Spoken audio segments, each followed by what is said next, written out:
everybody. My name is Francesca Lombardo. I am a cultural guide in Sicily. I'm based in Palermo. And thank you, Karen LaRosa, for giving me this great chance to be part of your project. I am also a wine sommelier, so I have a passion for food and wine. And I co-authored a couple of years ago a book about Sicilian food and wine with a great friend of mine, Jackie Alio.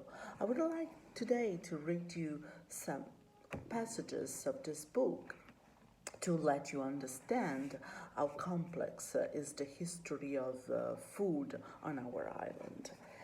It is clear that the ancient Sicilians at least knew of certain foods which were no longer available by the medieval times.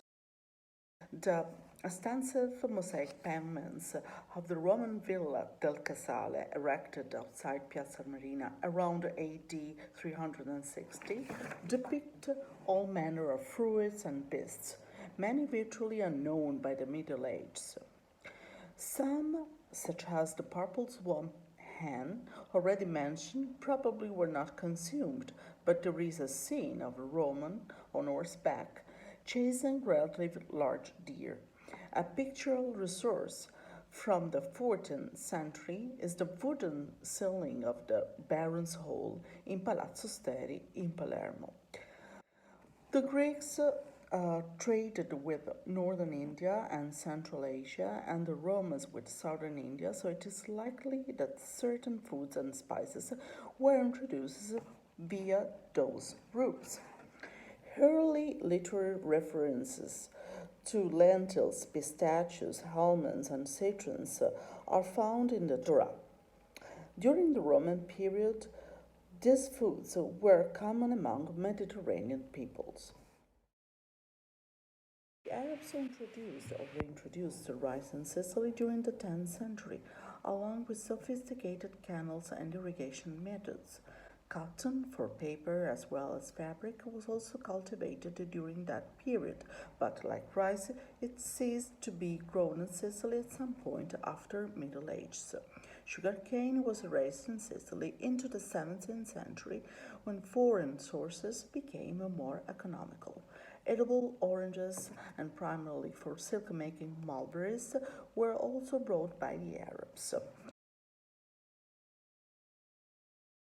Tomatoes, potatoes, peppers, and cocoa beans arrived with the Spaniards early in the 16th century. A local chocolate is still produced in Modica using the traditional method of the Aztecs. We know little about the foods consumed by Sicily Jews who were expelled or Christianized in 1493. The dearth of traditional pork recipes may reflect kosher and halal observances. It is interesting that the most popular halal recipes for things like milza, spleen, and tripe are for beef rather than pork, yet the Nebronian swine seems to have been raised in the Middle Ages. It is generally believed, though not without scholarly contention, that the Greeks introduced olives and grapes, and hence olive oil and wine, perhaps with the first Mycenaean communities. Most precisely, they brought the domesticated cultivars they preferred to their native oysters and wild grapes. Well, thank you for your attention, and I hope to meet you one day very soon, hopefully in Sicily. Bye bye.